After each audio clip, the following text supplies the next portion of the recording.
empezar el día de hoy con un testimonio de un amigo muy querido, cercano a nuestra familia, quien antes de ser salvado por el Señor andaba en lo peor de la mundanalidad. Era una persona adicta al alcohol, adicta a las drogas, vivía en unión libre con una muchacha que había crecido en un hogar cristiano, pero se encontraba apartada de la fe. Ella no estaba en esos vicios, por cierto. Este amigo andaba en un total desenfreno y un día el papá de la muchacha con quien vivía fue a visitarlo. Quedaron en que se iban a encontrar en el aeropuerto, eso fue en Bogotá, quedaron en que se encontrarían en el aeropuerto para poderlo llevar al apartamento donde él vivía, pero este amigo nunca llegó. Realmente se fue una noche más de juerga a consumir alcohol, consumir drogas, y llegó en la mañana siguiente totalmente destrozado a su apartamento. Su suegro llegó porque su hija lo fue a buscar. Su hija salió a hacer unas compras y este amigo despierta tarde en la mañana, casi de mediodía, y con la primera imagen que se encuentra es con la de su suegro, el papá de su compañero. Lleno de vergüenza, él esperó que su suegro le iba a reclamar. Pero lo que encontró fue completamente diferente. En vez de comida fría, el suegro le hizo comida caliente para él. En vez de ropa mal arreglada, ropa planchada y lista para ser colocada, y en vez de un reclamo, un saludo caluroso. Hijo, te quería conocer. Ese día, ese amigo supo lo que era la compasión. Y él sabía que su suegro, o el papá de la compañera suya, era pastor. Y le dijo, ¿sabe una cosa? Hábleme de Jesús.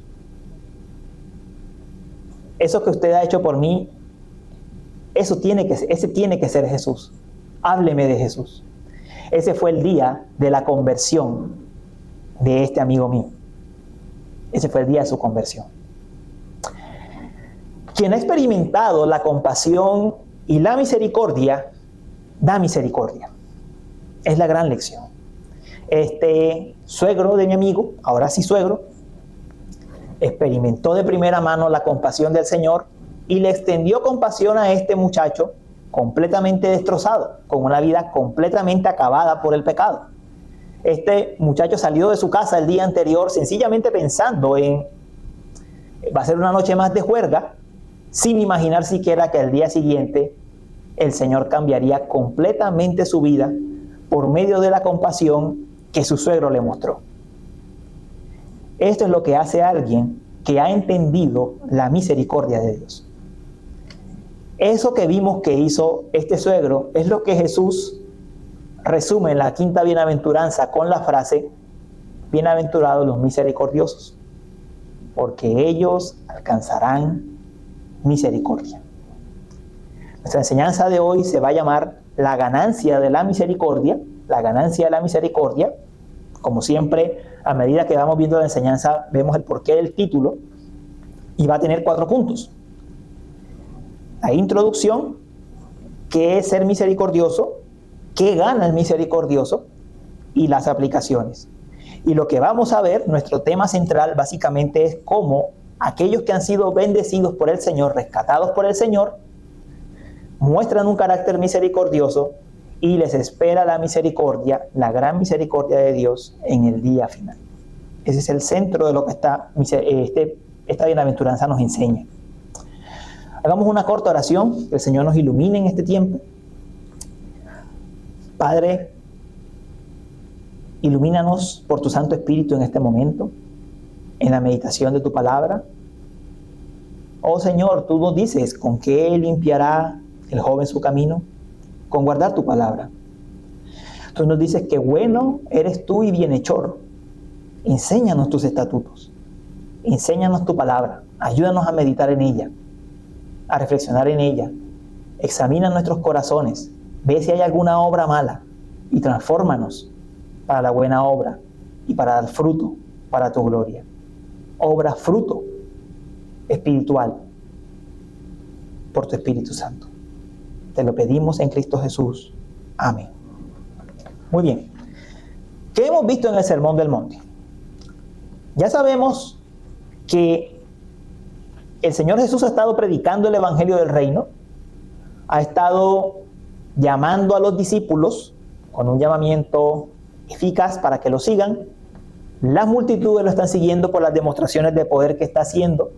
Y el Señor entonces empieza a predicar, empieza a decirnos qué significa ser un bienaventurado que ha sido acogido en el reino. Hemos visto 4 bienaventuranzas que nos hablan acerca de cómo aquellos que son bienaventurados son transformados, es decir, cómo Dios cambia radicalmente la relación que tenemos con Él. Hemos visto, bienaventurados los pobres en espíritu, los que se lamentan, los humildes y los que tienen hambre y sed de justicia. Dios transforma lo que somos para acercarnos a Él, pero ahora vemos cómo el Señor también cambia nuestra relación con el prójimo. Y eso es lo que tratan las 4 bienaventuranzas que siguen de aquí en adelante. Nuestra relación con el prójimo también cambia. ¿Cuáles son los 2 grandes mandamientos? Amarás al Señor tu Dios, amarás al prójimo. Cuando Dios nos acoge en su reino, Él nos transforma para llevarnos precisamente a ese amar a Dios y a ese amar al prójimo. Y lo primero que nos muestra este pasaje es la misericordia. Ahora, es muy curioso que el pasaje empiece por ser misericordioso, o la bienaventuranza empiece por ser misericordioso, las que tienen que ver con el prójimo. Porque lo que ha mostrado el Señor Jesús a medida que había ido predicando el Evangelio del Reino y sanando a otros, era eso, misericordia precisamente. Dice, no en Mateo 4, pero sí más adelante, en el mismo Evangelio de Mateo, que Él se compadecía de las multitudes. Era por compasión a las multitudes que Él las sanaba, las exorcizaba, en que atendía sus necesidades físicas también, y las espirituales desde luego. Entonces vamos a profundizar en lo que significa esta bienaventuranza. Lo primero, ¿qué es la misericordia? La misericordia es una palabra del griego, desde luego, que transmite la idea de dar ayuda a los desdichados, de socorrer a los miserables. Y viene de los que no tienen nada, socorrer al miserable. La idea es que la misericordia presta atención a los que están en miseria. Ahora, fíjese que el flujo de la bienaventuranza es muy curioso. Nosotros empezamos por la pobreza en espíritu, donde el Señor nos lleva a entender que nosotros somos miserables delante de Él y que necesitamos de Él para entrar en el reino. Por allí empezamos. Ahora, lo que ocurre con esta persona que ha entrado en el reino, que ha sido transformada, es que extiende misericordia a otros miserables. Es como el Señor cambia nuestro carácter, como el Señor nos transforma. Entonces, esa es la idea de la misericordia, dar atención al que está en miseria. El sinónimo, la palabra equivalente a la misericordia es la compasión. Hay misericordia cuando se hace algo para aliviar la angustia de otro. Esto es importante, porque generalmente tendemos a pensar que las personas son compasivas cuando sienten o cuando experimentan lástima por otros. Pero bíblicamente, la idea no es solamente la de experimentar lástima, sino la de hacer algo al respecto. Bíblicamente la misericordia mueve a la acción, a que se hace algo por una situación que conocemos. No es solamente decir, pobrecito esta persona, pobrecita aquella persona. No es solamente ser capaz de verse en los zapatos de los demás, es capaz de ponerse en los zapatos de los demás y hacer algo al respecto. Eso es la misericordia. No es solamente decir, pobrecito. Hay una historia de un pastor inglés del siglo XIX que vio cómo un amigo suyo se le desplomó el caballo con el cual trabajaba en la misma calle. El caballo sufrió una muerte súbita. Era todo el sustento de este amigo. Mucha gente curiosa se acercó alrededor para sentir lástima por el hombre. Ah, pobre hombre, perdió el caballo. ¿Cómo vino a morir este animal de esta manera? Y este pastor se quitó el sombrero y colocó 5 libras en el sombrero. Y dijo, mi compasión son 5 libras. ¿Cuánto es la de ustedes? Y de inmediato recogieron algo para poder comprarle otro caballo a este hombre que lo había perdido. Este es un ejemplo de la compasión. Y Jesús llama al ser compasivo, al ser misericordioso, ser prójimo. Ahora, nuestro prójimo son todos, desde luego. Pero uno realmente hace el papel de prójimo de otra persona cuando extiende compasión y misericordia, cuando se comporta como el prójimo de otra persona. Ese es el punto. Cuando uno se comporta como el prójimo de otros. Recordémosla, y lo dijo en la parábola del buen samaritano. Recordémoslo, un judío por el camino fue asaltado, lo dejaron casi muerto, lo vio un sacerdote, lo vio un levita, allí lo dejaron. El samaritano tuvo compasión, lo curó y lo dejó como en una especie de hotel de paso. Y cuando Jesús le preguntó al escriba, ¿quién piensas que fue el prójimo de este judío asaltado? El escriba le dijo, el que tuvo misericordia de él. El que tuvo misericordia de él. Eso implica ser prójimo. Amar al prójimo. Eso es importante porque a veces pensamos que ser prójimo de alguien es solamente ser bueno con alguien, ser kind, nice, buena gente, no meterse con nadie. Pero Jesús nos dice que ser prójimo va más allá.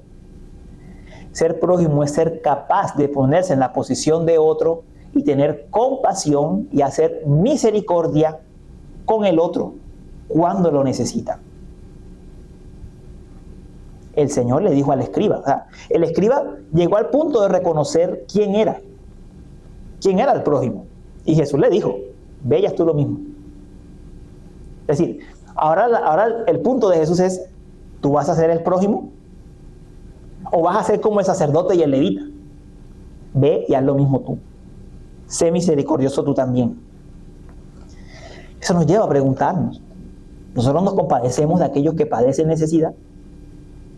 ¿O por el contrario, volteamos la cara para no ver? Es cierto que muchas personas se buscan su miseria, pero es que el punto es este: toda persona en cierto sentido se busca su miseria.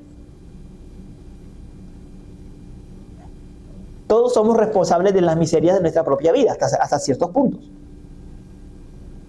unos más que otros. Si nosotros vamos a medir a una persona como una persona que debe recibir misericordia solo porque la persona tiene que ser digna, porque la persona no tuvo que haber hecho nada malo, no tuvo que acarrearse su propia miseria, entonces probablemente no haremos misericordia nunca. Probablemente nunca la haremos. A veces nosotros decimos, esa persona se lo buscó solo para no hacer misericordia, para tener una excusa de no ser compasivo. Es cierto que nosotros no podemos atender las necesidades de todas las personas. Eso es cierto. Nosotros no podemos resolver los problemas de todos, pero nosotros podemos al menos interesarnos por el caso de una persona. O, si está a nuestro alcance, buscar la forma de aliviar la necesidad de algún grupo de personas, alguna necesidad específica de un grupo de personas. Eso es a lo que nos debe mover, a lo que nos mueve nuestra nueva naturaleza en Cristo, el ser bienaventurados. Es cierto que nuestro mundo ahora es muy diferente al mundo de la Palestina de Jesús. En nuestro mundo ahora el Estado ha asumido ciertas responsabilidades con las personas. Responsabilidades en salud, tal vez en subsidios temporales de empleo. Hay organizaciones que dan ropa, dan comida. Es cierto que los estados hoy en día cubren muchas cosas, pero hay una diferencia todavía entre un programa social que un estado pueda hacer o que una organización pueda hacer y la ayuda que nosotros podamos prestar. Para un estado no es más que obligaciones por cumplir. Entrego comida, entrego ropa, proveo servicios de salud, proveo un programa para el desempleo temporal, pero no hay relación. Nosotros como creyentes estamos llamados precisamente no a solucionar problemas, sino a ser compasivos. Y ser compasivos implica ser prójimo, implica amar, implica preocuparse. Entonces, cuando a veces he escuchado cristianos decir, pero es que nosotros ya no tenemos que hacer eso porque muchas veces esas cosas las hacen los estados, realmente sigue perdiendo el punto. Es que Jesús no solamente está hablando de solucionar un problema, no está hablando solamente de poner dinero o de solucionar o de dar un servicio. Jesús está hablando de compasión. Es algo que viene del interior y donde te pones hombro a hombro con la persona que sufre. Eso diferencia el cristianismo de cualquier tipo de programa que un gobierno pueda hacer. De cualquier tipo de programa que un gobierno pueda hacer. Yo conozco comunidades en Cartagena, mi ciudad, donde hacíamos evangelismo, donde el Estado llegaba con cosas.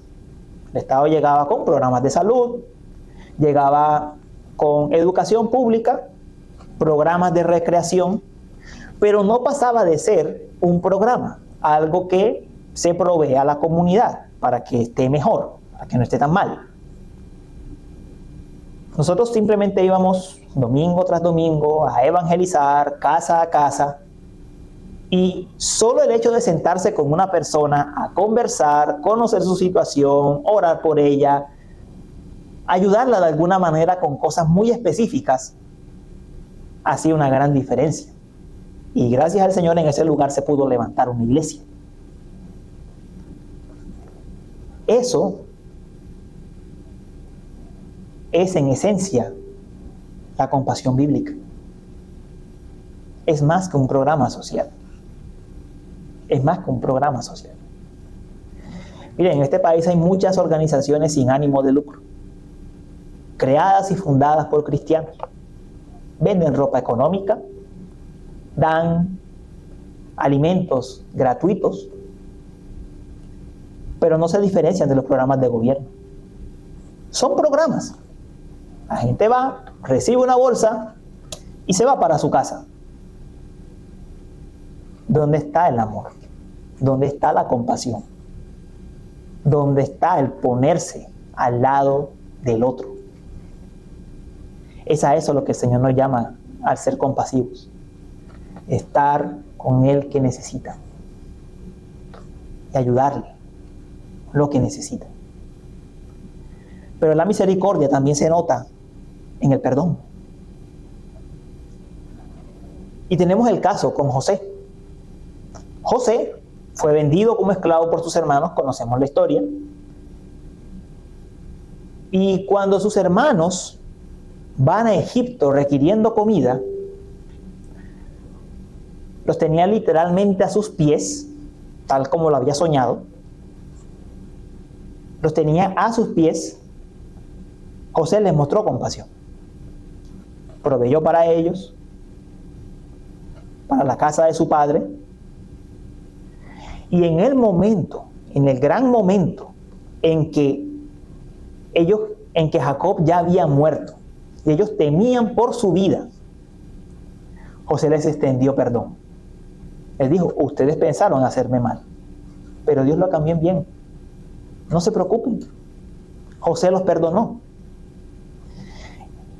La misericordia se muestra en el perdón. Y la pregunta es, para nosotros, aquí tenemos a José, años, muchos años, viviendo con la realidad de lo que sus hermanos le hicieron. Al final, ¿cómo le mostró perdón? La pregunta para nosotros es, ¿cuánto tiempo demoramos guardando una ofensa? ¿Días? ¿Meses? ¿Años?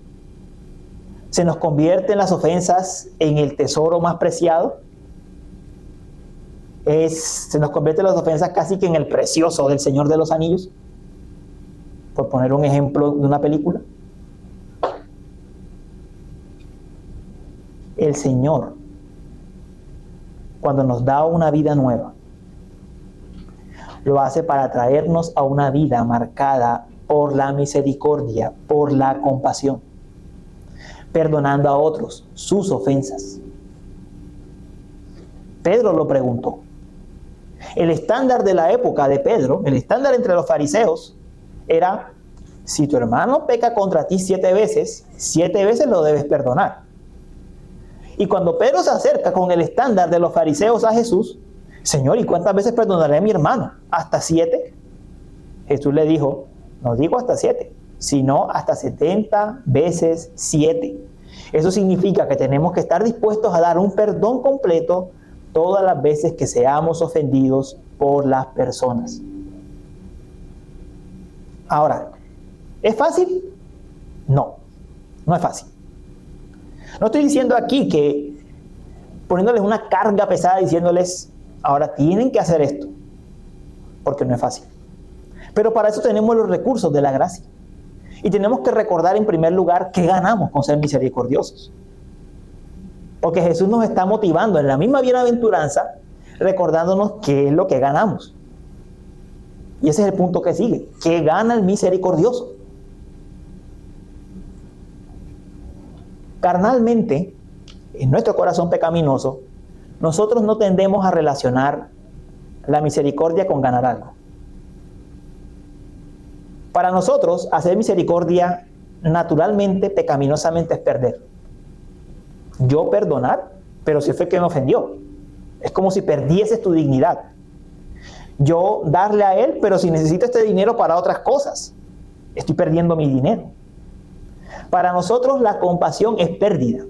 Ese es el pensamiento natural, el pensamiento pecaminoso. Tener compasión, ser misericordioso es perder. Pero el Señor nos dice que si ganamos algo. Que en el reino de los cielos la misericordia es ganancia. Se gana algo. Lo primero es que ganamos el vivir de acuerdo a nuestra naturaleza. Fuimos creados en Cristo para ser misericordiosos. Bienaventurados los misericordiosos.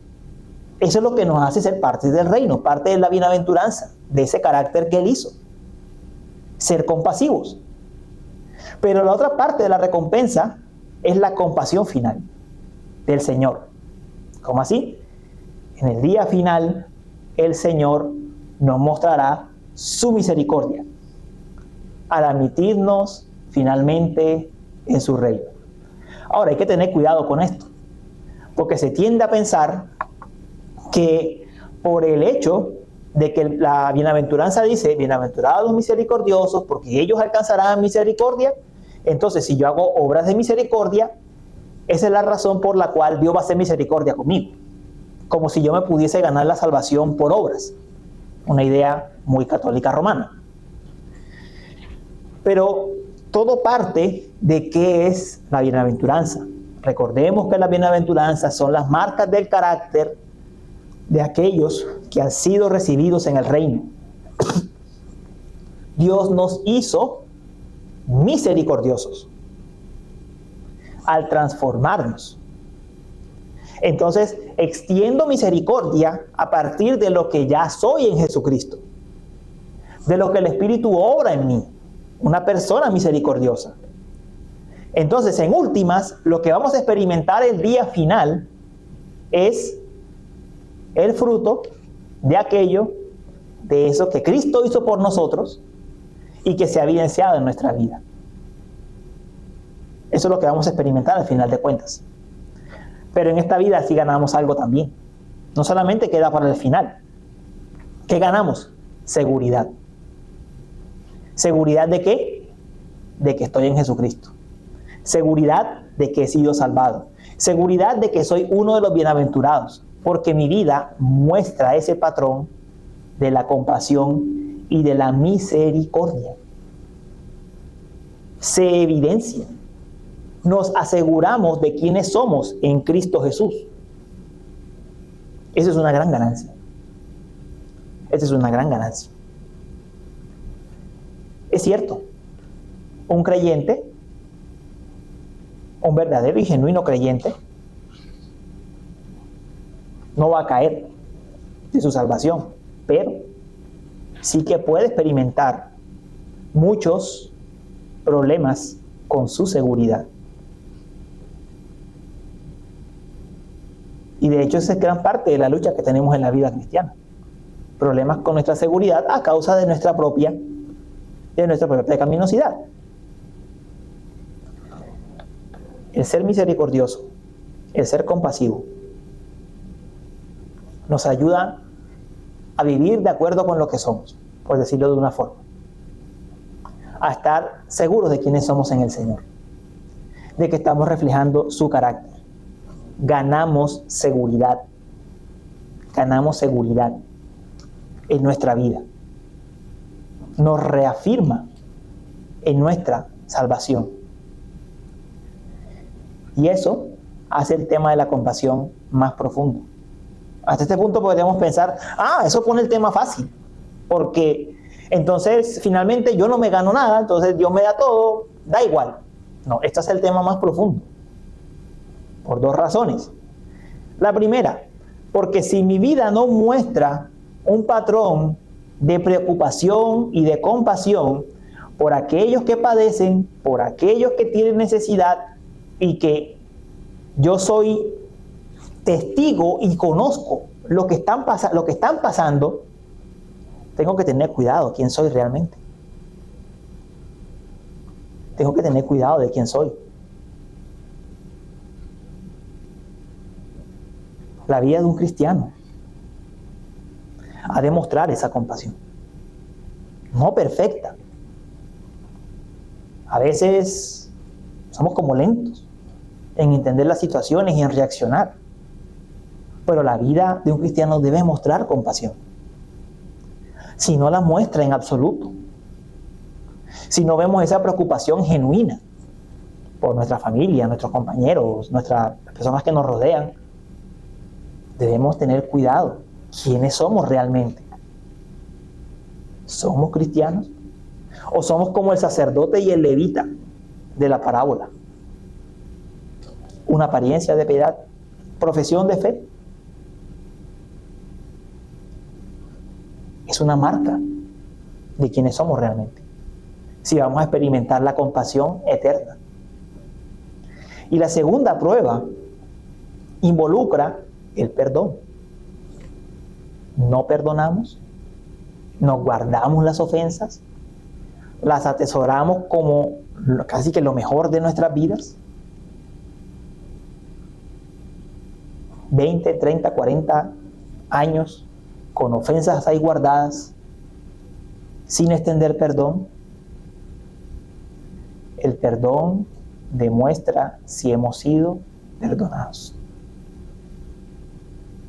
Y el Señor lo mostró con la parábola de los dos sirvientes, el sirviente malvado. Un sirviente se le perdonó una deuda muy grande, en moneda de hoy casi $20 millones, sin hacer nada. Él es declarado no deudor, y cuando encuentra a otro que le debe mucho menos, lo tomó y lo llevó hasta la cárcel. ¿Qué le dijo el Señor que le perdonó esos 20 millones al siervo? Siervo malo, te perdoné toda la deuda. ¿No deberías tú también haberte compadecido de tu consiervo? Si hemos recibido misericordia, hemos de mostrar misericordia. El Señor nos llama a no mantener una lista de chequeo de todos los rencores, de todas las ofensas que nos han hecho. No es fácil. Implica luchar.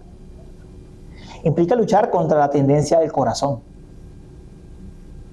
Implica confesión. Y ahora, debo aclarar algo.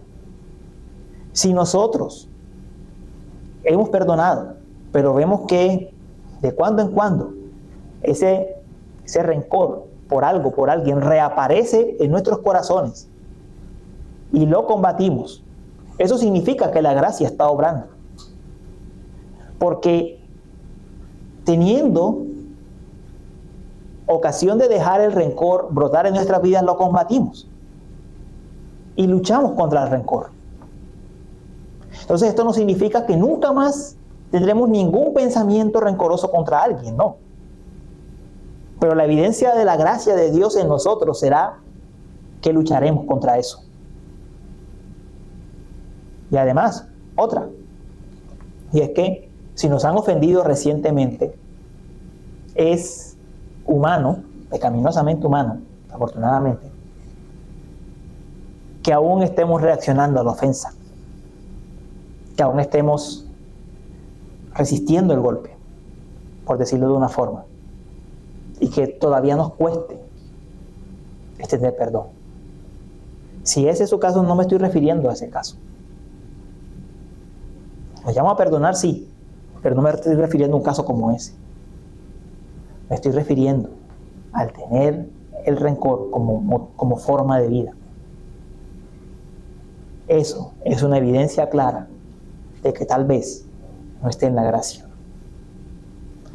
Si somos cristianos, perdonaremos, por imperfecto que sea el perdón. Por imperfecto que sea el perdón. Entonces, como aplicación final, ¿qué podemos hacer? ¿Qué podemos hacer? La primera aplicación final es que si somos cristianos podemos perdonar. Suena muy obvio, pero es necesario recalcarlo. Si somos cristianos, podemos perdonar las ofensas familiares, de nuestros compañeros, de nuestros amigos. Podemos hacerlo. Lo segundo, si nos está costando trabajo, tenemos que ir delante del Señor y confesar nuestra necesidad de perdón, de perdonar. Primero que Él nos perdone por guardar rencor. Primero que Él nos perdone a nosotros. Y luego, de ese perdón que recibimos de Él, extender perdón. Extender perdón por otros.